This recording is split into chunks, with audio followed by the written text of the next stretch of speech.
अकात्सुकी, वो नाम सुनते ही आज भी पूरे शिनोबी वर्ल्ड के रोंगटे खड़े हो जाते हैं। हर एक मेंबर एस रैंक क्रिमिनल, जिनमें से कोई भी अकेले पूरे नेशन को तबाह करने की ताकत रखता था। लेकिन इमेजिन करो, अगर इस दुनिया में नारुतो और इटाची सिर्फ शिनोबी नहीं बल्कि असली सगे भाई होते तो क्या होता। तो चलिए शुरू करते हैं अपनी इस कहानी को। हमारी कहानी शुरू होती है नारुतो उजुमाकी से, एक ऐसा बच्चा जो विलेज की नफरत झेलता आया था, लेकिन इस टाइमलाइन में अकेला नहीं था, क्योंकि मिनाटो और कुशिना के जाने के बाद नारुतो को उठाया इटाची ने। अब नारुतो अनाथ आश्रम में नहीं बल्कि उचिया क्लैन के बीच बड़ा हुआ। सारा गांव उसे मॉन्स्टर नहीं बल्कि इटाची का छोटा भाई कहकर पहचानते थे। नारुतो का बचपन टफ तो था, लेकिन इस बार उसकी आंखों में नफरत नहीं बल्कि उम्मीद थी। नारुतो और इटाची का बॉन्ड धीरे धीरे लेजेंडरी बनता जाता है। नारुतो इम्पल्सिव और लाउड था तो इटाची काम और कैलकुलेटिव था।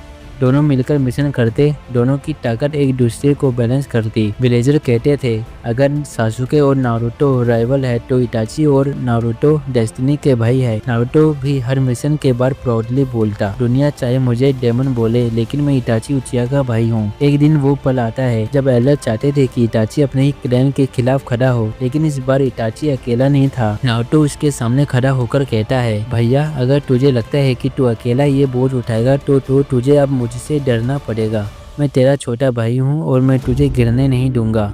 इटाची पहली बार अपने अंदर की कोल्ड मास्क तोड़ देता है। दोनों भाइयों ने मिलकर एडर्स को चैलेंज किया और उसी दिन से दुनिया जान गई कि ये दोनों सिर्फ शिनोबी नहीं बल्कि लेजेंड्स इस मेकिंग है। लेकिन जब पावर इतनी बड़ी होती है तो पूरा वर्ल्ड तुम्हारे खिलाफ खड़ा हो जाता है। हिडन लिव डर गया था कि नारुतो और इटाची मिलकर विलेज को चैलेंज कर देंगे। बाहर की नेशंस भी इन दोनों भाइयों के ताकत से कांपने लगी थी और यही वो मोमेंट था जब अकात्सुकी ने इन दोनों भाइयों को अप्रोच किया। पेन ने साफ कहा, तुम दोनों भाई हमारी दुनिया बदलने की कोशिश में हमारे साथ आओ, नहीं तो एक दिन ये दुनिया तुम्हें मिटा देगी। और इस बार नारुतो और इटाची ने डिसाइड किया, अगर दुनिया हमें विलन मानना चाहती है तो हम वो विलन बनेंगे जिनसे दुनिया कांपेगी। अकात्सुकी के साथ जुड़ते ही नारुतो और इटाची का नाम लेजेंड बन गया। नारुतो ने कुरामा का पूरा कंट्रोल सीख लिया और इटाची अपने मांगेक्यू के साथ और भी डरावना बन गया। दोनों मिलकर ऐसे मिशन करते कि पूरा शिनोबी वर्ल्ड हिल जाता। लेकिन भाई कहानी यहीं खत्म नहीं होती। एक दिन नारुतो ने इटाची से पूछा, भैया हम सच में विलन है या फिर हम वो बन रहे हैं जो दुनिया हमें देखने पर मजबूर कर रही है। इटाची चुप रहा और इसकी आंखों से पहली बार डर झलक गया, क्योंकि सच ये था दोनों भाई इतनी दूर निकल आए थे कि वापस लौटने का रास्ता ही नहीं था। तो दोस्तों, अगर नारुतो इटाची असली भाई होते और साथ में दुनिया का सामना करते तो शायद उनकी कहानी हीरो वाली नहीं होती, शायद वो विलन्स कहलाते।